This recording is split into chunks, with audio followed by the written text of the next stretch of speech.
Alright, sorry about the fan background noise, but it's about 100 degrees out today. So, here's what you do.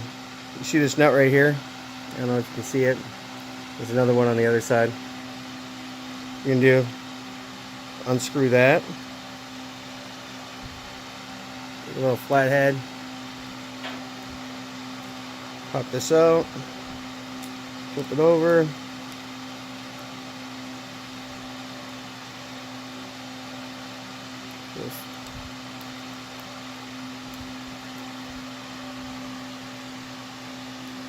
Pop these out and set these to the side. Now these will be free. You see there's lube inside there. Take these little spacers that are on there, take those out. You're going to grab your little tube, whatever you want to call it.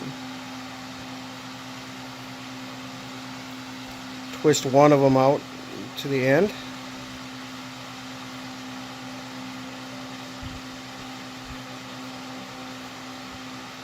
And as you get to the end,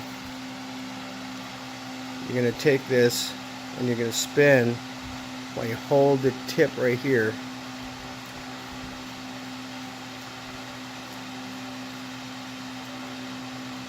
And then make sure that you do not let that go. And then you take the other one.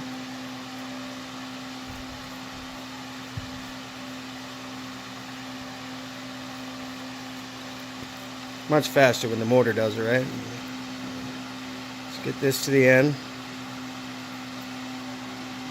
Make sure you're holding it. Try to line it up center. And just keep spinning it.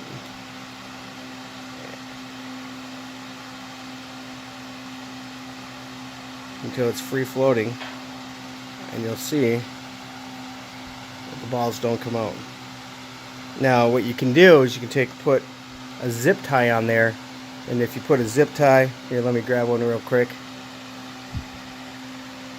Alright, I got the zip ties. Take a zip tie, bring it through. Of course, this one's going to be like ever so slightly long enough. Okay. There you go. And that's locked in there. So that way, when you're transporting it over to your mill or whatever, you're not going to risk grenading and having a pickup. And then when you get it to the mill, you can actually take and snap that off of there.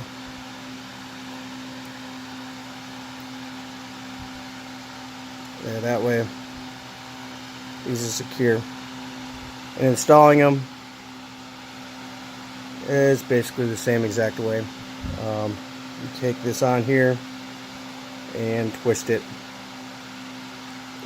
And then let the actual screw it in and remove the plastic off of here. Hope that helps. I'm going to try to get another video of me doing it inside the mill.